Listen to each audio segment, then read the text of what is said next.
नमस्कार, आप देख रहे हैं फास्ट 50। मैं हूं स्वाति राणा। दिन भर की तमाम बड़ी खबरों पर एक तुरंत नजर डाल लेते हैं।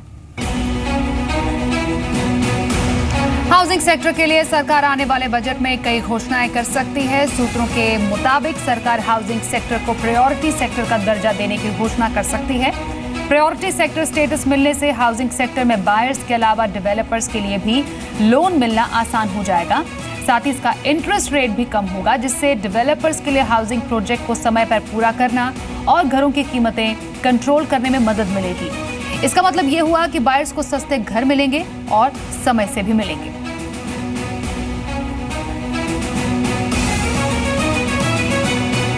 सुप्रीम कोर्ट ने आम बजट पेश करने की तारीख में बदलाव के लिए दायर की गई याचिका पर तत्काल सुनवाई करने से इंकार कर दिया है। चीफ जस्टिस जगदीश सिंह खेहर की अगुवाई में एक बेंच ने कहा कि हम मामले की सुनवाई करेंगे, लेकिन अभी नहीं। कांग्रेस नेता गुलाम नबी आजाद ने कहा कि चुनाव आयोग को संवैधानिक अधिकार है, इसलिए चुनाव आयोग को मामले में दखल देना चाहिए।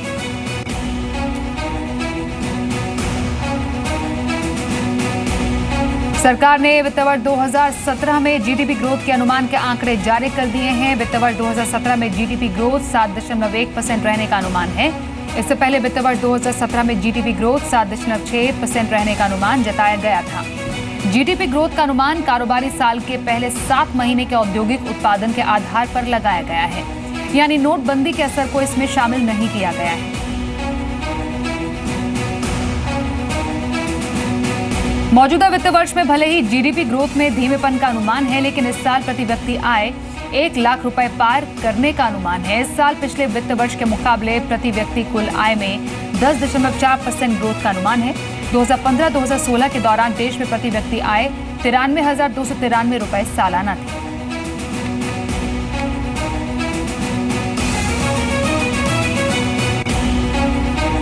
हफ्ते के आखिरी दिन बाजार में मुनाफा वसूली का आलम रहा। हालांकि बाजार ने शुरुआती कारोबार में तेजी दिखाई, लेकिन धीरे धीरे तेजी गायब हो गई।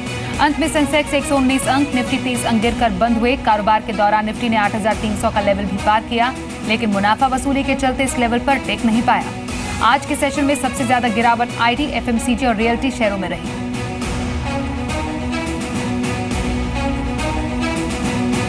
अगर आप ईपीएफ के पेंशनर हैं तो आपके लिए अब आधार कार्ड जरूरी हो गया है। श्रम मंत्रालय ने मौजूदा पेंशन धारकों के लिए आधार कार्ड को जरूरी कर दिया है।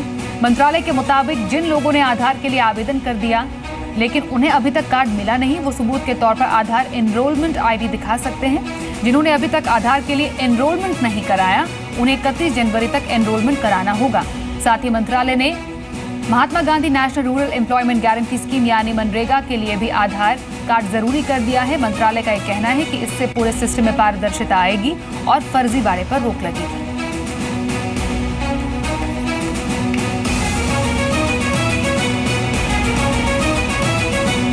टाटा बनाम मिस्त्री विवाद के बाद सेबी ने टाटा ग्रुप की 3 कंपनियों से सफाई मांगी है। टाटा पावर, टाटा स्टील और टाटा ग्लोबल बेवरेजेस से सेबी ने सफाई मांगी। सेबी ने पूर्व चेयरमैन साइरस मिस्त्री, इंडिपेंडेंट डायरेक्टर नुस्ली वाडिया की ओर से उठाए गए मुद्दों पर सफाई देने को कहा। मिस्त्री ने ऑपरेटिंग कंपनियों के कामकाज में टाटा ट्रस्ट के ट्रस्टीज की ओर से दखलंदाजी का आरोप लगाया है। टाटा पावर पर बिना टेंडर के ही कुछ कॉन्ट्रैक्ट्स को ठेके देने का आरोप है, जबकि टाटा स्टील की अहम जानकारियां भी बोर्ड के बाहर साझा करने का आरोप है।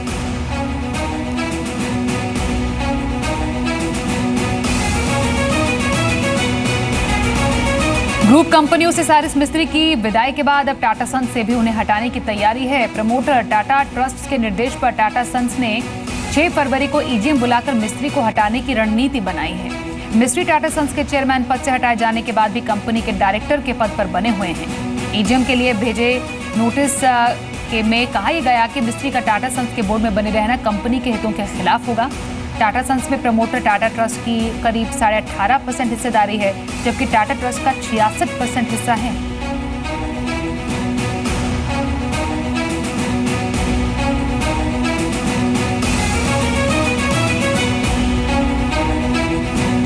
बार बार समन भेजने के बावजूद हाजिर नहीं होना मैक्सिस ग्रुप के प्रमोटर्स के लिए भारी पड़ सकता है। सुप्रीम कोर्ट ने आज एयरसेल मैक्सिस डील मामले में कड़ा रुख अपनाते हुए मलेशिया की कंपनी मैक्सिस ग्रुप के 2 प्रमोटर्स राल्फ मार्शल और टी अनंत कृष्णन 2 हफ्ते के अंदर उन्हें कोर्ट में पेश होने का आदेश दिया। कोर्ट ने कहा कि अगर ये दोनों हाजिर नहीं होते एयरसेल के 2G लाइसेंस को सीज कर दिया जाए और उसके स्पेक्ट्रम को किसी दूसरी टेलीकॉम कंपनी को बेच दिया जाए। एयरसेल में मैक्सिस की मेजॉरिटी हिस्सेदारी है। कोर्ट ने इस आदेश को मलेशिया के 2 अखबारों में भी छापने का आदेश दिया और अगली सुनवाई 3 फरवरी को होगी। एयरसेल का जो व्यापार हुआ, उसकी जो भारतीय कंपनी को एक मलेशियन कंपनी संपूर्ण रूप से बनाया गया, उसके लिए एयरसेल जो नवीन मालिक हैं मलेशियन के, वो यहाँ कोर्ट में आने के लिए तैयार नहीं हुए। समन्स और वारंट को भी उन्होंने लापरवाही की। इसीलिए जो स्पेक्ट्रम उन्होंने ख़रीदा है उसका उपयोग को पर उन्होंने तत्काल रोक लगा दिया है।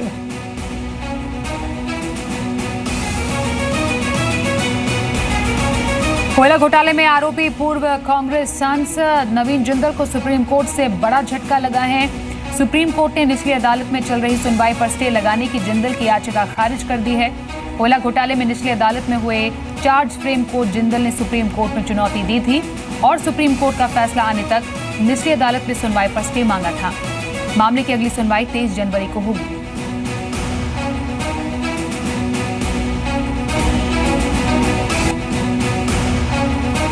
सहारा ग्रुप ने अपने खिलाफ चल रहे मामले के लिए नई बेंच की मांग की है। सुप्रीम कोर्ट इस मामले में अब अगले हफ्ते सुनवाई करेगा। गौरतलब है कि सहारा के खिलाफ सेबी ने गैर कानूनी तरीके से निवेशकों से 36,000 करोड़ रुपए जुटाने का मामला दर्ज कराया था, जिसके बाद रकम नहीं लौटाने पर 4 मार्च 2014 को सहारा ग्रुप के प्रमुख सुब्रत रॉय सहारा को जेल भेज दिया गया था। हालांकि सहारा प्रमुख अभी जमानत पर बाहर हैं। पिछले महीने सहारा ग्रुप ने बाकी बचे हुए करीब 15,000 करोड़ रुपए चुकाने के लिए रोड मैप पेश किया था, जिस पर सेबी ने आपत्ति जताई थी।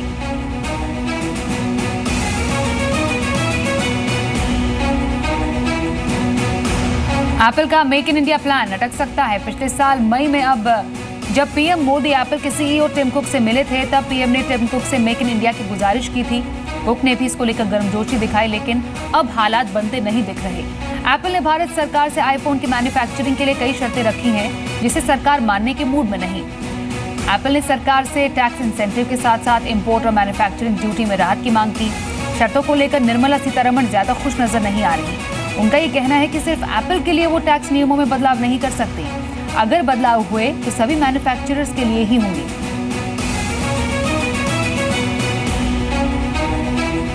जल्दी आपको 11 डिजिट का मोबाइल नंबर मिल सकता है। ट्राई ने कहा कि वो मोबाइल नंबरों की कमी को दूर करने के लिए उपाय कर रही है और कमेटी की सिफारिशों के बाद इस पर कोई फैसला लिया जाएगा।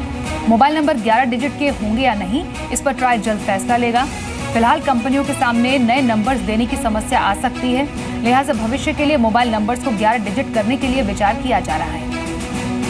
कि अब हमारे पास करीब 100 करोड़ कस्टमर्स हैं और हमारे पास जो नंबर रिसोर्सेज हैं वो अब धीरे धीरे लिमिटेड हो रहे हैं, क्योंकि उसमें से 100 करोड़ में से 80 करोड़ नंबर जो हैं हम लोगों ने 80 करोड़ नंबर एक प्रकार से 80 million for fixed line telephony के लिए एलोकेटेड है, जबकि उनकी संख्या काफ़ी कम है। तो वी आर नाउ प्रपोजिंग कि क्या कोई ऐसा फ्रेमवर्क हो सकता है जिसमें कि इस पूरे नंबर रिसोर्सेज को रीलुक हम करें और उसको फिर से इंश्योर करें कि नंबर रिसोर्स का क्रंच नहीं हो। मुंबई और ठाणे के 17 मॉल्स और मल्टीप्लेक्सेस के खिलाफ ओवर चार्जिंग पर लीगल मेट्रोलॉजी डिपार्टमेंट ने कार्रवाई की है। कई जगहों पर एमआरपी से ज्यादा वसूली की बात सामने आई थी, जिसके बाद इन मॉल्स और मल्टीप्लेक्सेस के खिलाफ कार्रवाई की गई। जिनके खिलाफ कार्रवाई की गई है उनमें INOX CR2, subway hyper city mall, big cinema in orbit mall, Oberoi mall, hub mall, movie time, Cinemax, Anupam Chitra Mandir, Viviana mall शामिल है।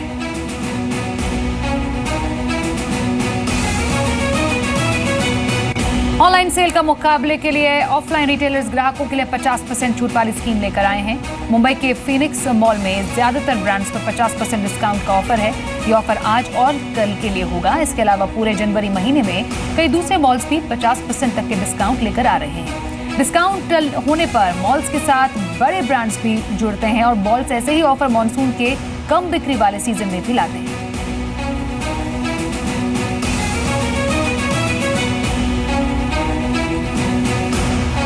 बेंगलुरु से दिल्ली आने वाली स्पाइस जेट के विमान की आपातकाल लैंडिंग कराई गई। विमान में तकनीकी खराबी आने के बाद उसे दिल्ली हवाई अड्डे पर सुरक्षित उतारा गया। एयरलाइन के मुताबिक स्पाइस जेट की बेंगलुरु से दिल्ली आ रही उड़ान संख्या SG-136 में आंशिक गड़बड़ी आ गई। चालक दल ने इसका पता लगाते ही इमरजेंसी प्रक्रिया शुरू की और विमान की सुरक्षित लैंडिंग कराई। विमान में सवार सभी यात्री और चालक दल के सदस्य सुरक्षित हैं।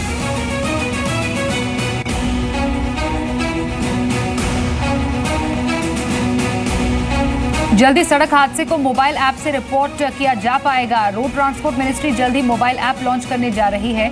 इस ऐप में रोड एक्सीडेंट की सूचना देने वाले की पहचान उजागर नहीं करने की भी सुविधा होगी। Road transport ministry 2 mobile app e challan और एम परिवहन लॉन्च करने की तैयारी में है। एम परिवहन ऐप के जरिए आम लोग रोड एक्सीडेंट की सूचना दे पाएंगे। ये ऐप सिटी आधारित होगा।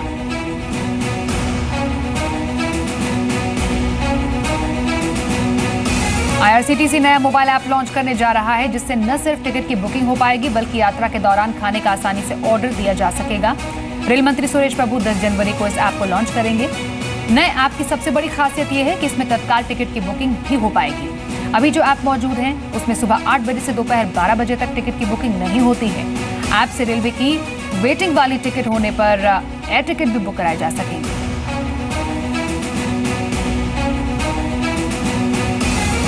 – 2017 दिल्ली मेट्रो के लिहाज से शानदार रहने वाला है। इस साल जहां मेट्रो के तीसरे फेज का काम पूरा होने की संभावना है, तो वहीं चौथे फेज के प्रस्ताव पर भी दिल्ली कैबिनेट ने अंतिम मोहर लगा दी है।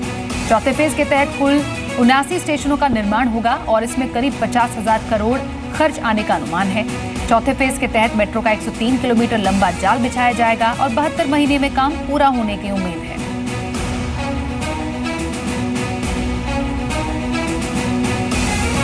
टैक्सी एग्रीगेटर उबर ने दिल्ली में उबर गो का न्यूनतम किराया 50% बढ़ा दिया है। ग्राहकों को कंपनी के उबर गो सर्विस के लिए न्यूनतम किराया 40 रुपए के बदले 60 रुपए अब देना होगा।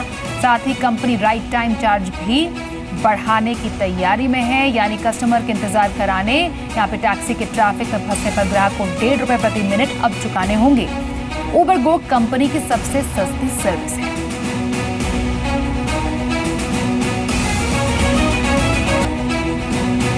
आयकर विभाग ने दिल्ली के स्वास्थ्य मंत्री सत्येंद्र जैन के हवाला कारोबारियों से संबंधों के सबूत मिलने का दावा किया है। इनकम टैक्स विभाग इस बारे में जैन से पूछताछ भी कर सकता है। आयकर विभाग ने 2 डोजियर तैयार किए हैं, जिसमें सत्येंद्र जैन के हवाला कारोबारियों से सीधे संपर्क का दावा किया गया है। इसमें कहा गया है कि सत्येंद्र जैन हवाला कारोबारियों से सीधे फोन पर बातें करते थे।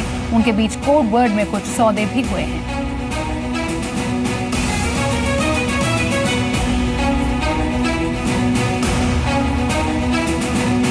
दिल्ली में नारकोटिक्स कंट्रोल ब्यूरो ने 2 विदेशी नागरिकों के पास से करोड़ों रुपए की ड्रग्स बरामद की है। गिरफ्तार तस्करों में एक ब्राजील की रहने वाली महिला, दूसरा अफगानिस्तान का रहने वाला है। एनसीबी ने इन दोनों को 30 और 31 दिसंबर की रात को दिल्ली के IGI इंटरनेशनल एयरपोर्ट पर उस वक्त पकड़ा जब ये ड्रग्स की बड़ी खेप लेकर दिल्ली पहुंचे थे। दोनों ने पेट में भारी मात्रा में नशीली दवाइयां छिपा रखी थी।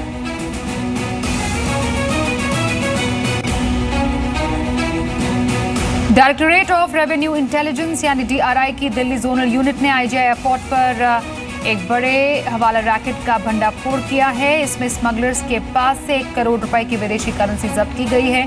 DRI ने सूचना के आधार पर एयरपोर्ट पर सक्रियता दिखाते हुए सर्विलांसिंग शुरू की। इस बीच टीम ने एक भारतीय पैसेंजर को दुबई के इंटरनेशनल पैसेंजर के साथ IGI के टर्मिनल 3 पर रंगे हाथों पकड़ लिया। ये दोनों लोग एयरपोर्ट के सुरक्षित एरिया में टॉयलेट में अपने बैग आपस में बदल रहे थे।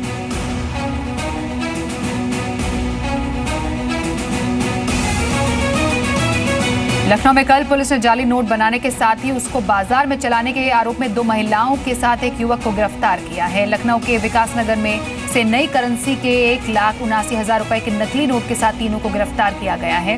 गिरफ्तार महिलाओं में 2 सगी बहनें हैं। आरोपियों के पास से नकली नोट छापने की मशीन, प्रिंटर समेत अन्य दस्तावेज भी बरामद किए गए हैं।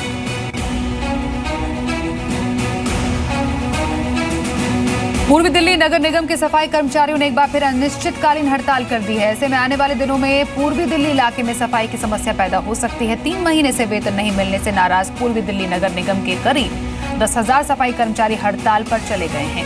निगम के सफाई कर्मचारियों ने खिचड़ीपुर में मनीष सिसोदिया के कैंप ऑफिस पर प्रदर्शन किया। उन्होंने दिल्ली सरकार पर फंड नहीं रिलीज करने का भी आरोप लगाया है।